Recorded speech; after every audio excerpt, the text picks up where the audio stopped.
இன்னைக்கு என்ன நடக்க போது? அதாவது இன்னைக்கு பிக் பாஸ்ல என்ன நடக்க போது? அப்படின்னு மக்கள் காத்துட்டு இருக்கும்போது, பிக் பாஸ் ஒரு டாஸ்க் குடுக்குறாரு.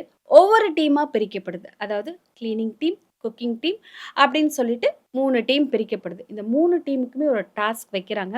அந்த டாஸ்க் முடிஞ்சதுக்கப்புறம் மார்க் குடுக்க சொல்றாங்க. அதாவது பிரிக்கப்பட்ட டீம்ல இருந்து இந்தந்த டீமுக்கு எவ்வளோ மார்க் குடுப்பீங்க? நான் 1 குடுக்குறேன், 2 குடுக்குறேன், 3 குடுக்குறேன் அப்படின்னு சொல்லி குடுத்துட்டு இருக்காங்க. ஸோ, அதுல சில வாக்குவாதங்கள் போயிட்டுருக்கு. அதுக்கு நடுவுல சாண்ட்ரா போயிட்டு ஒரு விஷயம் சொல்றாங்க. ஸோ, கிச்சன் ரொம்ப டர்ட்டியா இருந்தது. அங்க மறுபடியும் அதே பிரஷ் தாங்க. போன வாரம் ஒரு போராட்டம் நடந்ததுல்ல. "சபரி நேர்ல மோது, என்கிட்ட நேர்ல மோது. நானும் ஒரு பெண் தான்." அப்படின்னு சொல்லிட்டு ஒரு போராட்டம் ஒரு பிரஷ்ஷுக்காக நடந்தது. அந்த பிரஷ்ஷ அவங்க விடவே இல்ல.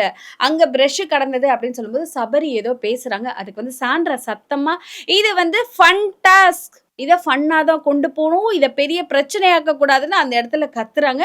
மக்களே இதுலருந்து உங்களுக்கு என்ன தெரியுது அப்படிங்கிறத கமெண்ட்ஸ்ல சொல்லுங்க.